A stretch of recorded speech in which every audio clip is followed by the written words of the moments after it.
Hello and welcome to World of Tanks Gameplay Reviews with Fireverm.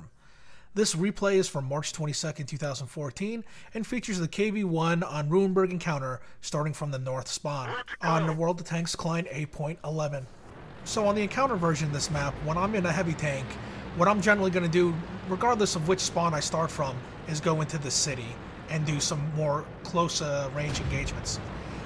Particularly with the KV-1, the accuracy is not very good, so I would prefer to keep the distance as close as possible. So with that in mind, I'm probably going to post up around E2 and see if I can just engage back and forth off the corners there. Looking at the replay file here, I can see that there's another match that I was playing from a shitty satellite connection overseas, and that's why my ping doesn't go below about 350 or so. If we look at the minimap, we can see that my team's kind of spreading all over the place. I got a heavy tank staying in the field. I got some guys pushing a little too aggressively into the lower southern half of the field and just totally getting destroyed here. But not much I can do in a slow heavy tank about that now. So I see that there's a light tank around the corner here, and I'm going to try to push up and see if I can get a shot into him. I fire my first shot right here, and it goes right into the dirt. I don't wait long enough for it to aim in, and the KV-1 kind of has a long aim time. But that time I'm able to put one into his side, and he gets finished off by one of my teammates here. Now I noticed that there's not too many people in the city around the cap zone here. You know, I don't know why I fired that shot, but I did. Maybe I accidentally clicked the mouse. But now I'm going to push up, because like I said, I don't see anybody around the capture zone here. So I'm going to post up around this corner here at F2. But before I do that, I noticed that there's a guy right in the middle here, like leading towards the eastern town, and I fire a shot and secure the kill on him. With him out of the way, I think I'm going to move forward now and try to post up at F2. And that's when I noticed that the enemy counterpart to my KV-1 is right here, and he's full health. But before I move up, I think it's probably wise to check my surroundings, because I don't want to be stuck in a spot that I'm going to get shot from multiple angles at the same time. I keep checking my side here to make sure that nobody can get shots on me, and once I feel secure that nobody can, I'll go ahead and turn my attention back to what's in front of me. So here I back out and angle, take a shot at the R2 and make sure to secure the kill on him. Now my T-28 of my team just kind of rushes out, and I want to back up and help support him. So I put a shot into the upper plate of the KV-1, go right through the turret right there. Put another shot in the same exact spot, essentially. Do another shot, and at that time he kills the T-28 of my team. I take a shot at his front drive wheel there, and it just bounces. And he does the same to me, and it also bounces. But now I'm taking hits from their artillery, which is a AMX 105. In the meantime, I keep putting shot after shot, and he's angled much better than I give him credit for, and I can't seem to secure any more damage on him.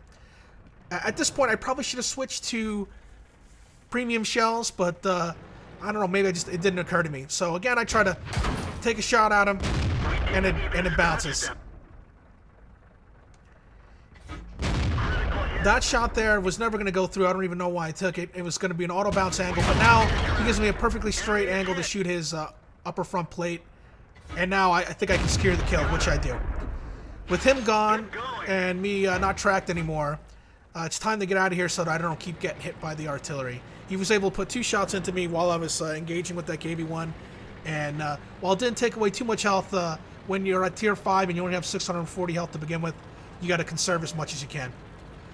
Now the artillery, after being engaged, he runs away, and I try to take a shot at him, but the aim time is so poor on a KV-1, especially on the move, that I have no chance of hitting him at that point.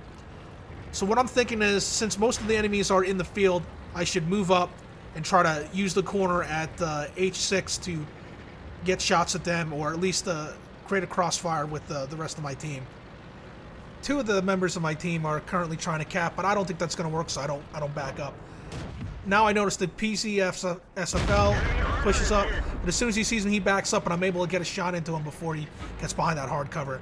He pushes up again, I take a shot on the move, and miss, and I'm angled well enough to deflect his shot.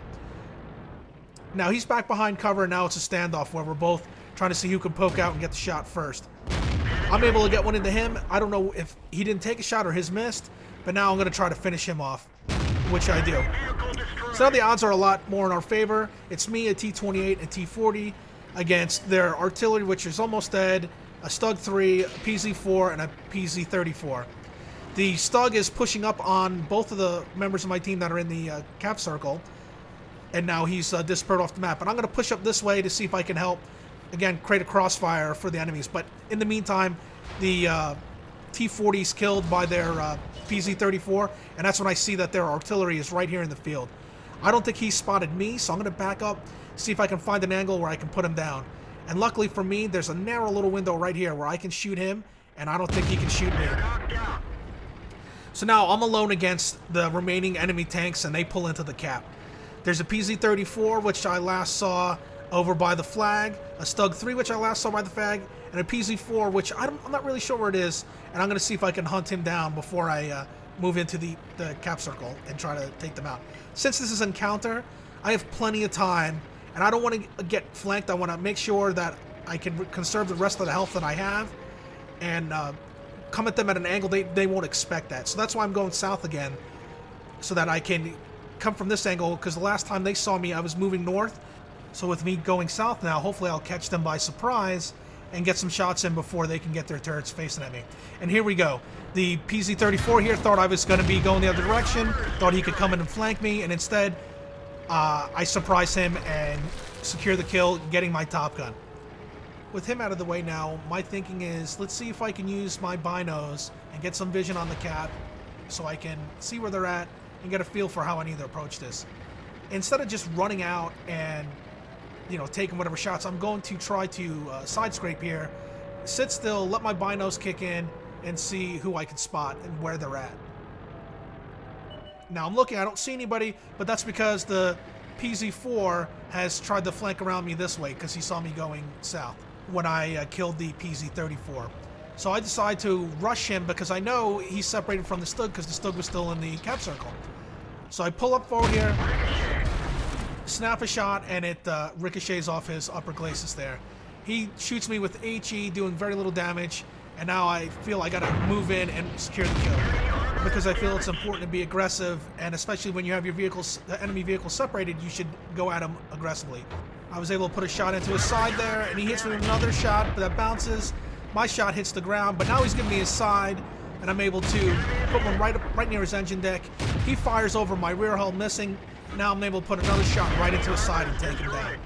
So now I'm concerned that the Stug is going to flank me, or at least flank me in the direction I was heading before, and I'm correct. So turning around was the smart move here. I try to aim in, and my shot bounces, and his shot penetrates. But now the angle I'm at, he bounces right off the beak of my hull, and I back up while I'm waiting for my gun to reload. Once it reloads, I push forward, try to snap another shot here, and really that's a poor decision. It was too risky. It wasn't really worth it. He's able to track me. I do no damage to him. Now he penetrates my hull before I'm able to get my tracks up and back up. And now I'm very paranoid that he's going to rush me and secure this. So what I want to do is back up this alleyway as much as possible so that he has to come around the corner here and give me a shot before he can get his gun on me. I also know that there's a little cubby back here, and I'm going to back up to that so that I can be facing either way, and no matter which direction he comes from, I can be sure that I can get my turret on him as quickly as possible. Because if I was the Stug, what I would be thinking is that it would take my enemy 3 shots to kill me, and there's plenty of time here. He's not capping, so if I was the Stug, I would go south and come back around and try to flank me. So with that in mind, I want to prepare myself so that if he does do that, I'm not going to be completely caught out, and I may be able to bounce a shot, and also I can get my gun on him very quickly. Now, granted, I'm still thinking he's going to come from this direction because that's what most people do, but I want to be prepared just in the event that he does come from the west. Now, since he's not coming, I'm getting a little fidgety here, and I'm thinking maybe he is going to go back around and flank me. And so I'm going to be very careful here and slowly poke out and side scrape every corner. Now, my team member tells me that he already burned his repair kit, so if I can blow off his tracks since he doesn't have a turret, I should have no problem with killing him. Now, with the advice of my team that he's behind me, I'm starting to really feel that that's probably the case. He did go around. It's been too long for him to just be sitting there. He seems like too good of a player to just wait and draw it out. So now I'm going to push forward very carefully and see. Oh, but now, here you go. Now I'm being capped, so I know he's definitely behind me. and I need to get out of this alleyway as quickly as possible so that I don't get shot. So instead of just going straight for him and trying to take him out, what I want to do is try a different angle of approach. So I'm going to push up north here, and I'm going to swing around and hopefully get him from an angle he doesn't expect. This being an encounter battle, I have 3 minutes and 20 seconds from the very beginning to reset the cap, and with there still being only 17 capture points in there, I have roughly a minute and a half left to do something about this. So even though the KV-1 isn't the fastest tank, even though it's doing about 30 kilometers an hour on this hard terrain, I have more than enough time to pick a different angle and take a couple different shots that he doesn't expect. So I'm going to move up this way. And, you know, realistically, looking back in this now, I should have gone another block instead of going down this one. But I think I was, if I remember right, this was a few years ago, but if I remember right, I got distracted and I wasn't really paying attention to where I turned. And I wanted to go another block, but just turned a little bit too early because I wasn't paying attention. And this bites me in the ass as my sixth sense goes off, meaning the Stug 3 superior view range means that he can see me, secures the kill before I even know where he's at. So clearly I should have gone the longer way and flanked around behind him, but you know, sometimes you make the right decision, sometimes you don't. And now for the end plates. This was a first class mastery badge, got a high caliber and a top gun. Also, the win rate for this battle was 6,856. I did 1,946 damage, 3 times as much as anybody in my team, 30% more than anybody even on the enemy team. I got 7 kills and 1,194 experience, which is about 5 times more than anybody in my team was able to secure. I earned 49,608 silver, and I received 3,245 potential damage, so I was able to block nearly 6 times my HP. Even though this was a loss, it was still a good battle, and I hope to see you guys next time.